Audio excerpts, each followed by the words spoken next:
안녕하세요. 자, 이번 시간에는 수학적 사고 태도에 대해서 학습하도록 하겠습니다. 자, 우리가 어떤 수학적 사고와 태도를 통해서 학생들을 또 지도해야 되는지 아주 깊이 있게 한번 알아보도록 하겠습니다. 자, 수학적 사고의 지도의 의의를 한번 살펴보겠는데요. 자, 수학은 사고 방법을 학습하는 어떤 수단이라고 볼 수 있겠습니다. 이렇게 수학에서는 어떤 자료라든지 정보를 조직하고 또 분석, 종합하는 방법을 많이 사용하게 되는데요.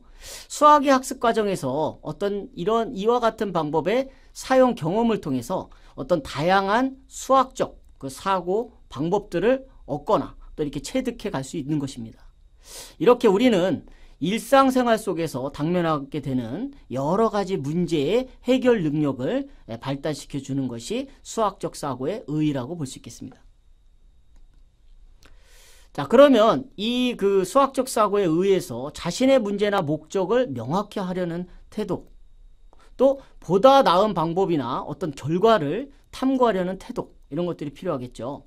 또 구성 요소 상호 간의 관계라든지 또 기본 성질이라든지 어떤 수감각을 이용하려는 태도, 또 자신의 생각을 어떻게 조리 있고 간결하고 명확하게 정리하여 나타내거나 다른 사람의 해결 과정을 통해서 어떤 그러한 결과에 대한 이야기를 경청하고 또 비판하려는 태도를 가져야 된다는 것이죠.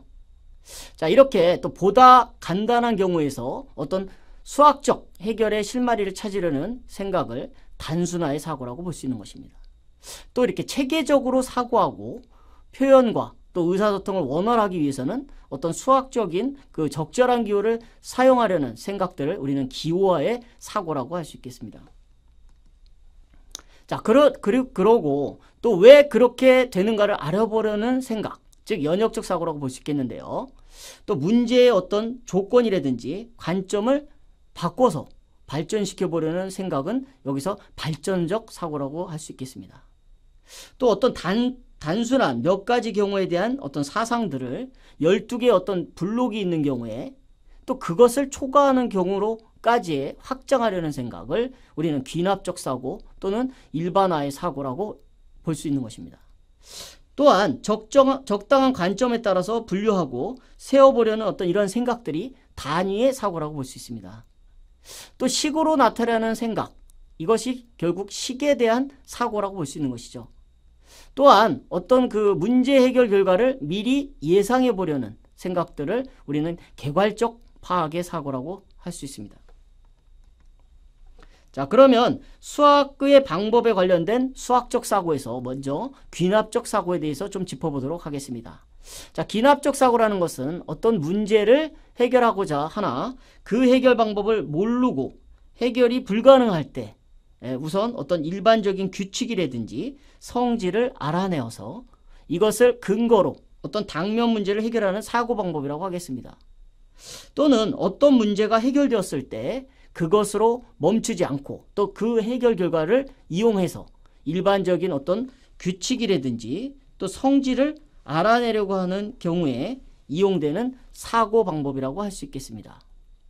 자, 이렇게 귀납적 사고를 유발하여서 이런 사고 능력을 발달시키기 위해서는 이러한 발문들을 한번 짚어봐야 되겠는데요. 자, 자료를 모아서 공통점을 알아보세요.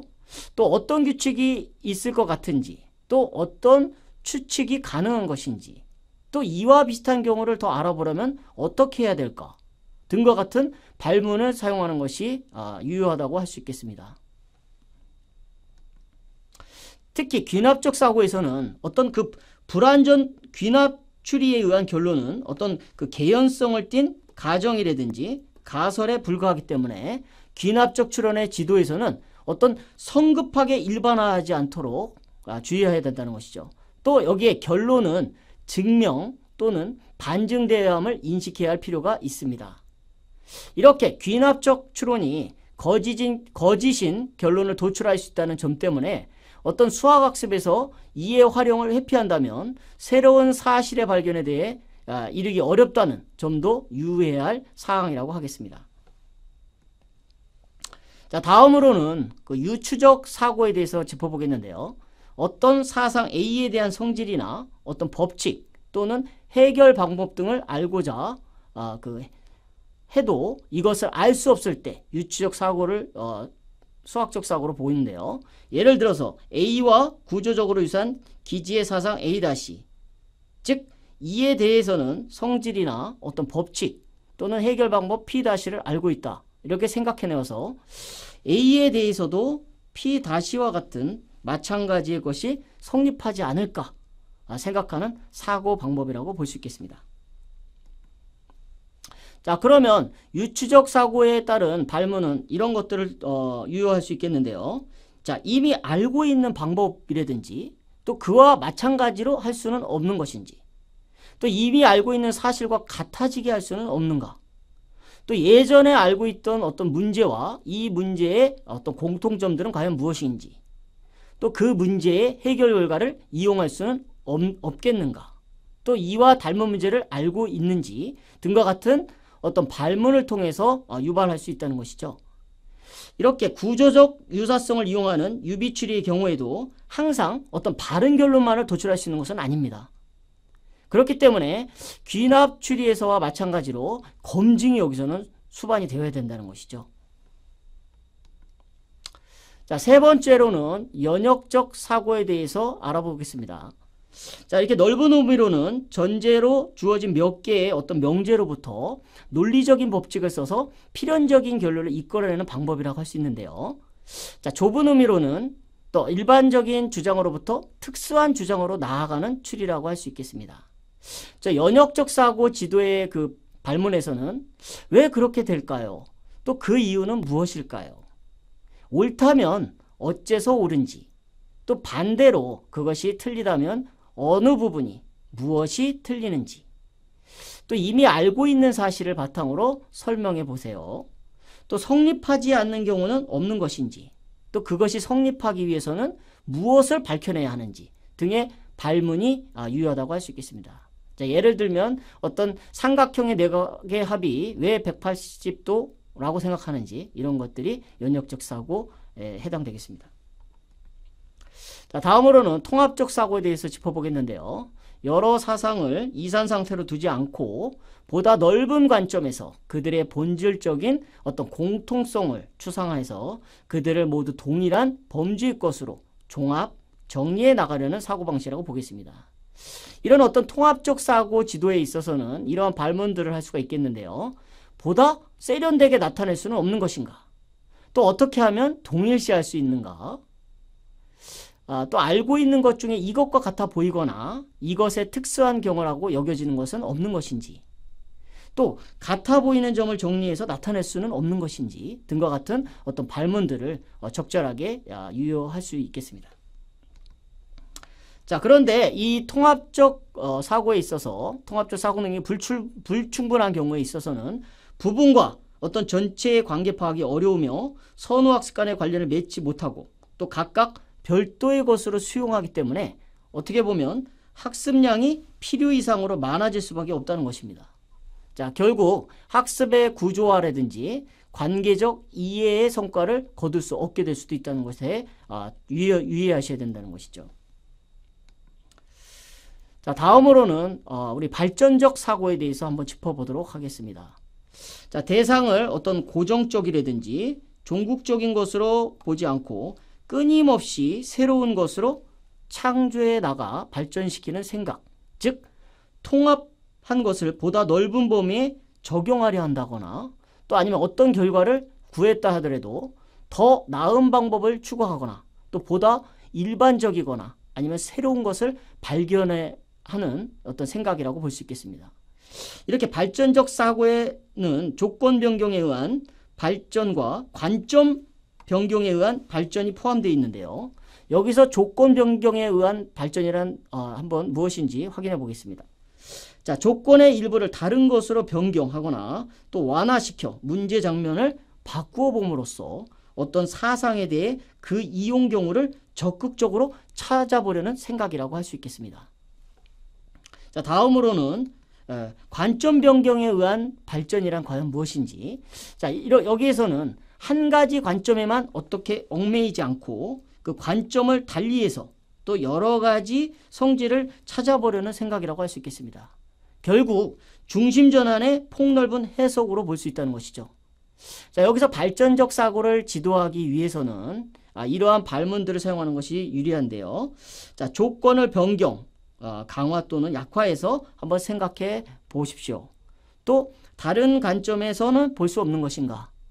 또 달리 해결할 수 있는 방법은 없는 것인지, 또 그런 식이 성립하는 구체적인 장면을 만들어 보는 것 등의 발문 등이 유효하다고 할 수 있겠습니다. 결국 자주적이고 어떤 발산적 사고를 키워서 문제 만들기 활동과 문제 해결을 발전적으로 어떻게 전개함으로 인해서 창의적인 문제 해결 능력을 함양시켜 나갈 수 있다는 것입니다.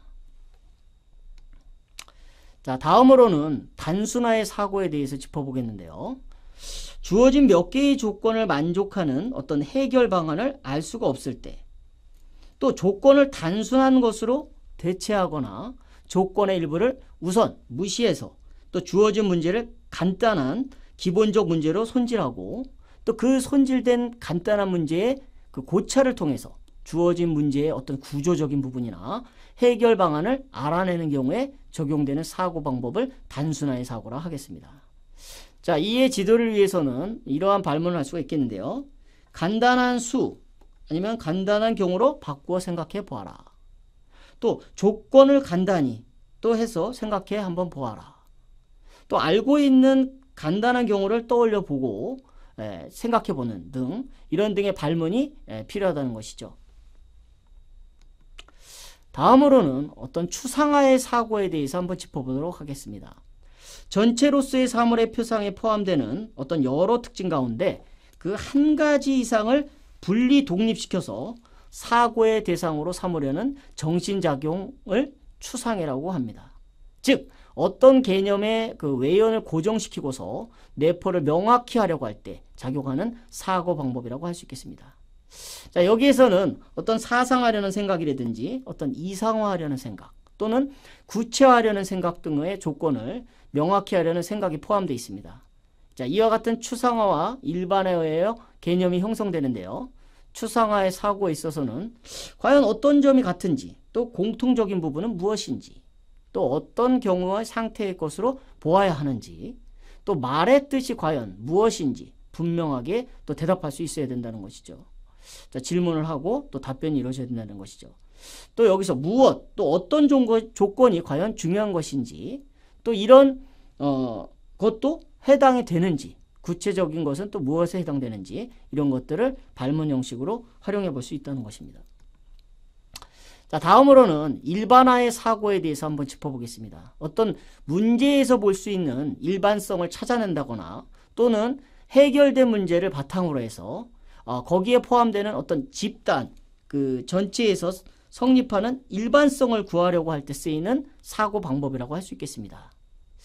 이는 이제 어떤 생각에 대한 고찰로부터 이 대상을 품는 집합 전체에 대한 고찰로의 어떤 이행이라고 볼 수 있겠는데요. 내포를 고정시키고 또 외연을 명확히 하려거나 확장하려는 생각으로 볼 수 있습니다. 즉 개념 형성의 과정이라든지 어떤 그 주어진 문제 해결을 위해서 그 장면에서 볼 수 있는 일반성을 알아낼 때 이것을 일반화 사고라고 할 수 있겠습니다. 자, 일반화 사고에서 그 어떤 문제 해결을 바탕으로 했을 때 주로 사용하는 그 아까 집합 전체에 성립할 수 있는 그 해결 결과를 이용해서 주로 사용하는 방법이라고 얘기했습니다. 자, 이렇게 일반화의 사고의 발문으로는 다른 경우에 적용되도록 할 수는 없는 것인지, 또 범위를 보다 넓히면 어떻게 될 것인지, 또 수치를 차례차례 바꾸어 한번 본다든지 등과 같은 발문이 이 지도 원리로 작용할 수 있습니다. 자, 다음으로는 어떤 특수화의 사고에 대해서 알아보도록 하겠는데요. 어떤 사상의 집합에 관한 고찰로부터 그 집합에 포함되는 보다 그 작은 집합이라든지 하나의 사상에 대한 고찰로 이행하는 사고 방법입니다. 자, 여기에는 문제의 일반성을 유지시키면서 문제 가운데 어떤 변수 등을 그 특수한 수량으로 바꾸어 주거나 또 문제를 이해해서 그 풀이의 발견을 용이하게 하는 경우가 특수화의 사고라고 할 수 있겠습니다. 또는 극단적인 경우를 생각함으로 인해서 풀이를 짐작해낸다거나 그 짐작의 결과 또는 방법을 일반적인 풀이의 발견에 반영하는 경우를 특수화의 사고로 할 수 있겠습니다. 자, 여기에서는 얻어진 해가 과연 옳은지 여부를 극단적인 경우라든지 특별한 수치로 따져 검토하는 경우가 되겠습니다. 또 어떤 특수한 수치나 특별한 경우를 풀이에 대입해 보면서 성립하지 않음을 또 증명하는 경우에 활용하게 되겠습니다. 여기 특수화의 사고에서는 자, 구체적인 예로 과연 어떤 것이 있는지 또 특수한 경우를 생각해 보아야 한다는 것이죠. 또 조건을 고정시켜 본다든지 또 극단적인 경우를 떠올려 보는 이런 발문이 유효하다고 할 수 있겠습니다. 자, 다음으로는 어떤 기호화의 사고인데요. 자, 기호로 나타나는 생각과 더불어서 기호화한 것을 바르게 해석하려는 생각, 또 수학적인 용어를 써서 간결, 또 명확히 나타낸다거나 이것을 읽어내려는 생각입니다. 즉, 대상을 간결하고 명확히 표현하는 경우에 사고를 정리하고 또 엄밀하게 따져보려는 경우 또는 사고를 일반화하려는 경우 및 사고를 형식적으로 추진하고자 하는 경우 등의 유효한 사고 방법이라고 할 수 있겠습니다. 이 기호화의 사고의 발문으로는 어떤 수학의 용어의 뜻을 잘 음미해 보도록 하는 질문이라든지 자, 식이 지니고 있는 의미는 과연 무엇일까? 또 적당한 기호를 한번 붙여본다든지 또는 어떤 그 기호가 붙어있지 않은 상태에서 어떤 문제 해결이 어렵지는 않은 것인지 또 그런 거 아는 상태에서 내가 알 수 있는 방법은 무엇이 있는지 등과 같은 발문을 통해서 지도할 수 있다는 것입니다. 자, 다음으로는 수량화, 그 도형화의 사고입니다. 그러니까 질적인 사상을 어떤 그 양적 성질로 파악하고 그 목적이나 경우에 따라서 적당한 양을 선택하려는 생각이 그 양화의 사고라고 하는데요. 이렇게 양의 크기를 수를 써서 나타내는 생각이 수화의 사고입니다. 즉 양화의 사고와 또 수화의 사고를 합쳐 수량화의 사고라고 하는 것이죠. 이렇게 그 수적인 대상이나 그 대상의 사이의 관계를 어떤 도형이라든지 도형 사이의 관계로 그 대체하려는 사고 또 장면이라든지 대상 또는 관계를 그 그림으로 나타내려는 사고를 합쳐서 도형화의 사고라고 하는 것입니다. 자, 문제를 명확히 파악하고 해결 방안을 알아내는 경우에 또는 목표나 내용을 간결 또 명확하게 표현하려는 경우에 유효한 사고 방법이라고 할 수 있겠습니다. 자, 이렇게 수량화, 도형화의 사고에서는 수를 써서 나타낼 수는 과연 없는 것인지 또 그림으로 나타낼 수 있는 것인지 없는 것인지 또 그림이 뜻하는 의미는 과연 무엇인지의 발문을 통해서 지도를 할 수 있습니다. 자, 그러면 이제는 수학의 내용에 관련된 수학적 사고를 짚어보도록 하겠습니다. 수학에 있어서 각각의 내용의 바탕에 깔려있는 어떤 아이디어라든지 또 수학적 활동의 그 적당한 장면에서의 유용하게 활용되는데요. 수학의 지도 내용을 어떻게 분석하고 고찰함으로써 추출이 가능하다는 것입니다. 자, 수학적 내용을 제대로 활용할 수 있도록 하기 위해서는 그 활용의 필요성이라든지 또 활용했을 때의 어떤 좋은 점, 장점을 느끼게 해야 하고요.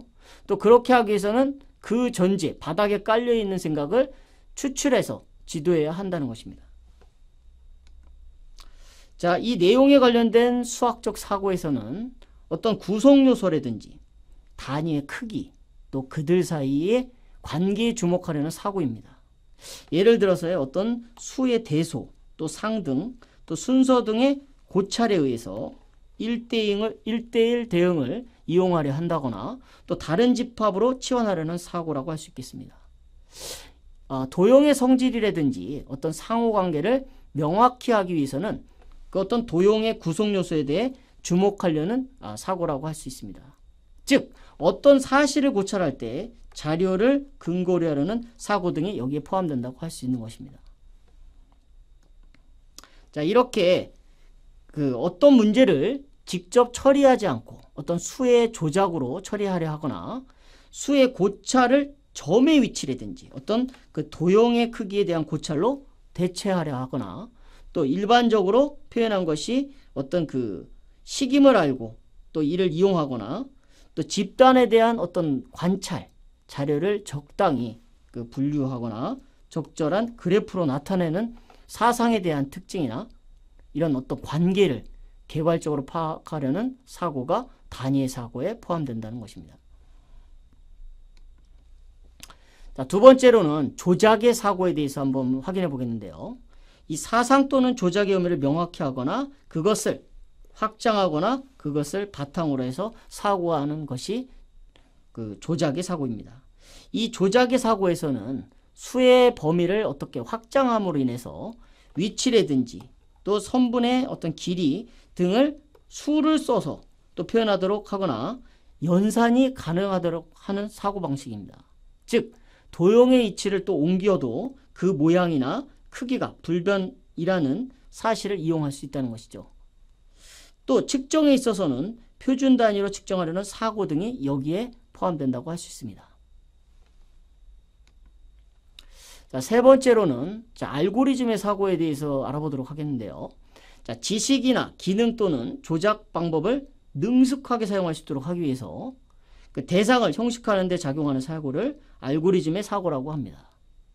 자, 여기에서는 신속 정확한 계산을 위해서 계산의 의미에 대한 이해를 바탕으로 형식 계산에 숙달하려는 사고, 또 측정에 있어서 측정 장치를 바르게 사용하려는 사고, 또 도형의 기본 성질을 바르게 선택하여 이용하려는 사고, 또는 인수분해의 공식 등을 바르게 이해해서 그것을 식을 변형하려고 하는 사고 등이 포함되어 있습니다.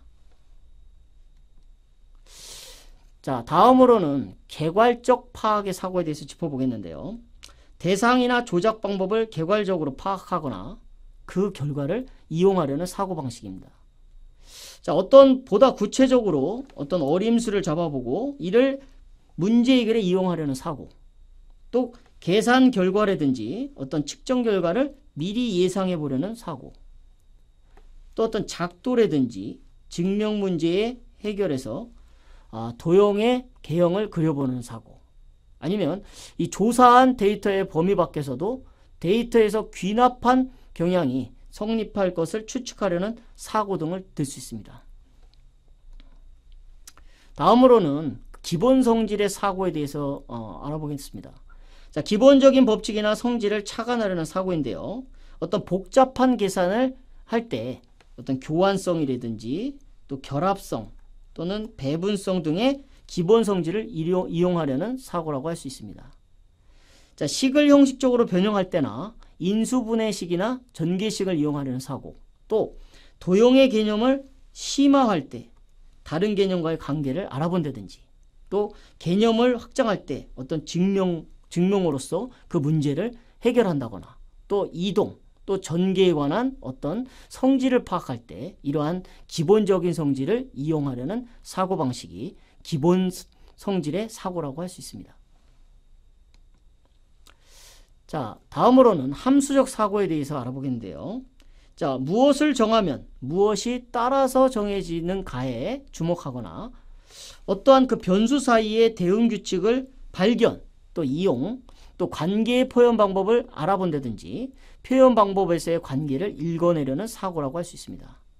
자, 여기에서는 어떤 그 의존 관계 또는 상관관계에 주목하려는 사고, 또 대응 관계를 명확하게 규정하고 또 그것을 이용하려는 사고, 또 함수 관계의 표현 방법을 이해하려는 사고 등이 여기에 포함되겠습니다.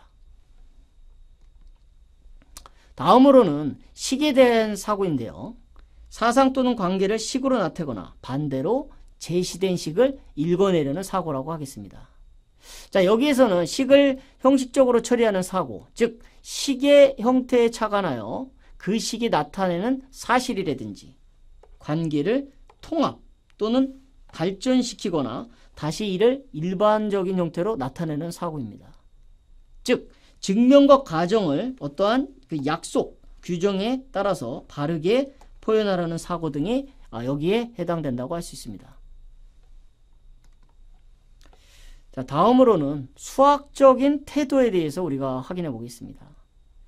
자, 수학적 태도에서 문제를 해결하는 데는 문제의 내용이나 어떤 목적을 분명히 하려는 태도를 가져야 된다는 것이죠. 자, 어떤 그 수학적인 문제에 있어서 이치에 맞고 또 조리 있는 처리를 하려는 태도, 또 간결하고 또 명확하게 나타내라는 태도, 또 문제의 해결 방법을 좀 보다 좀 세련되게 하라는 태도 등이 여기에 필요하다고 할 수 있겠습니다.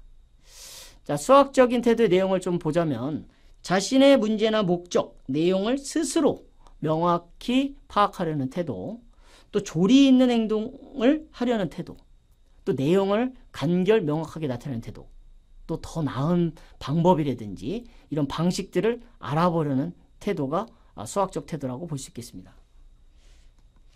자, 그러면 자신의 문제나 목적 내용을 스스로 명확히 파악하려는 태도는 자, 스스로 문제를 발굴하고 또 이에 대해서 바람직하고 합리적인 어떤 그 해결 방법들을 찾아가는 창의적인 인간상의 구현이 즉 수학교육이 지향하고 있는 중요한 목표라고 할 수 있겠는데요.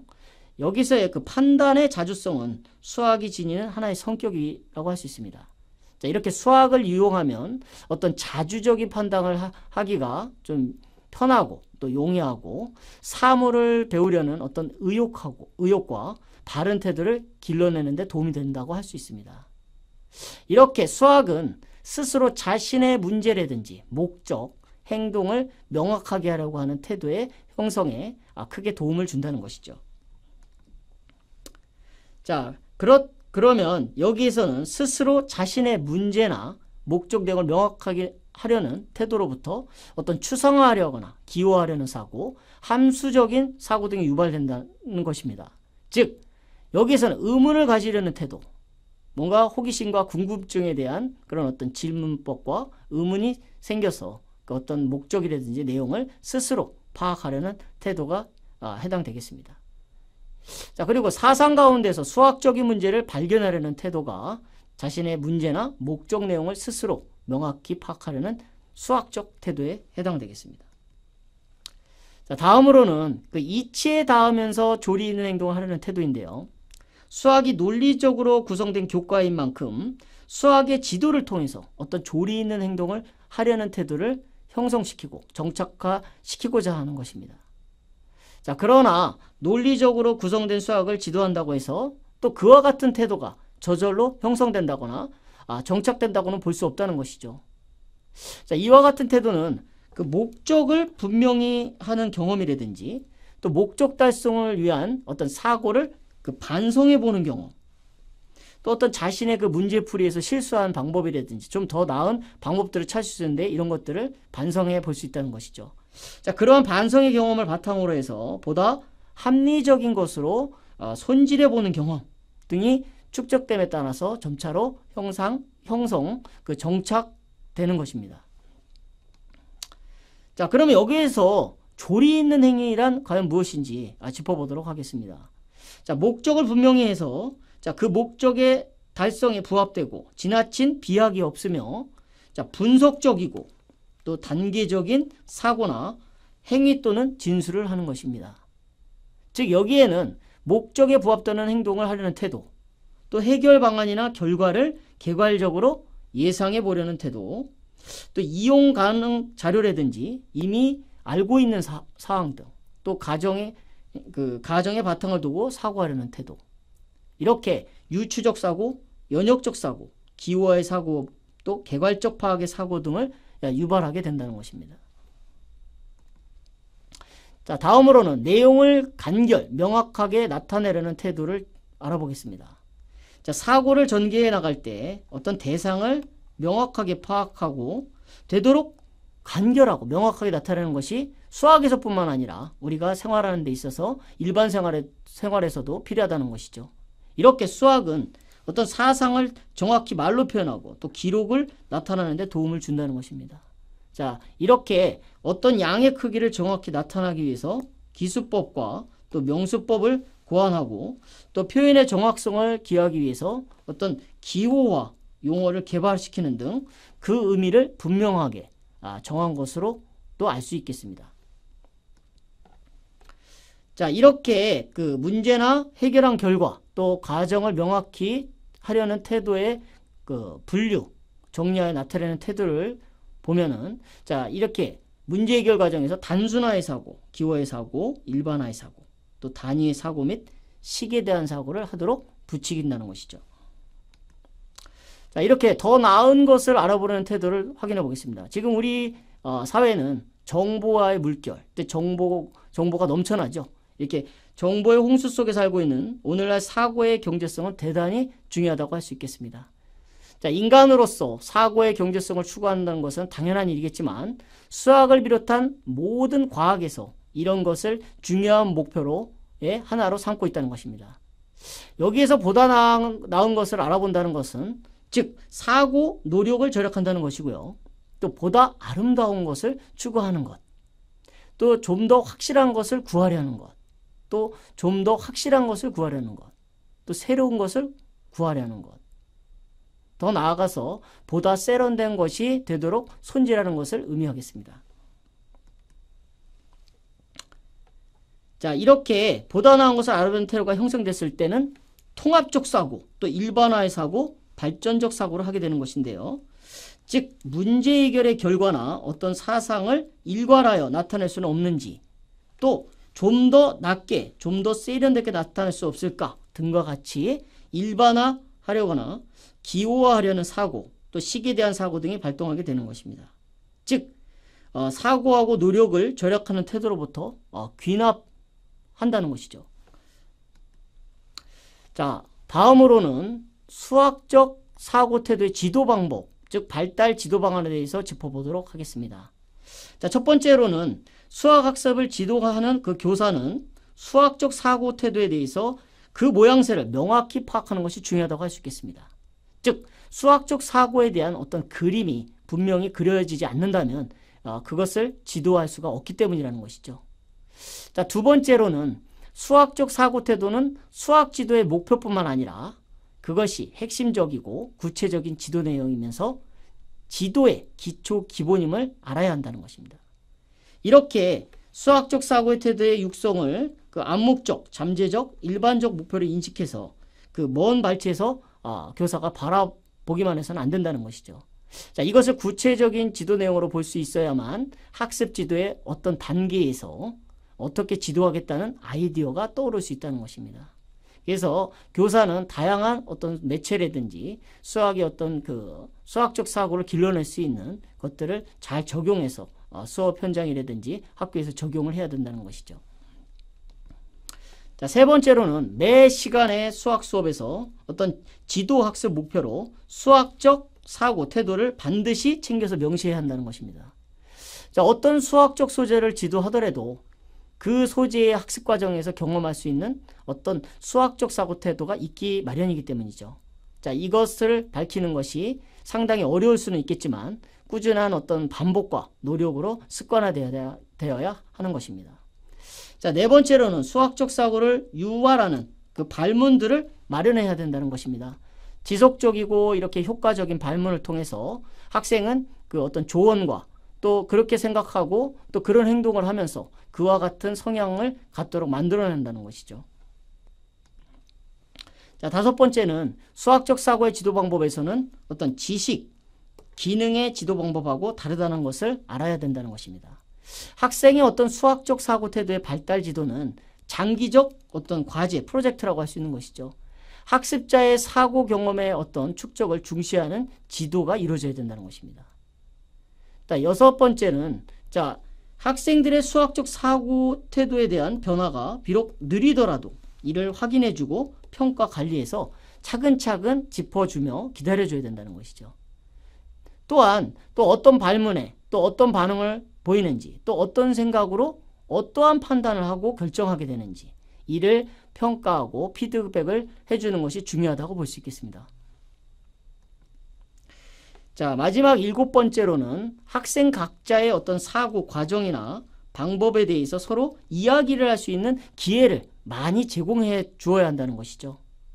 즉 학생들 사이에 어떤 활발한 어떤 수학적인 의사소통을 통해서 바람직한 어떤 상호작용을 부추기고 또 서로의 사고방법을 학습함으로 인해서 많은 그 수학적 정보라든지 어떤 그런 방법들을 공유할 수 있고 좀 더 조리 있게 행동하려는 태도를 지닐 수가 있기 때문입니다. 자, 오늘은 이상으로 이번 강의를 마치고 또 다음 시간에 찾아뵙도록 하겠습니다. 자, 수고하셨습니다.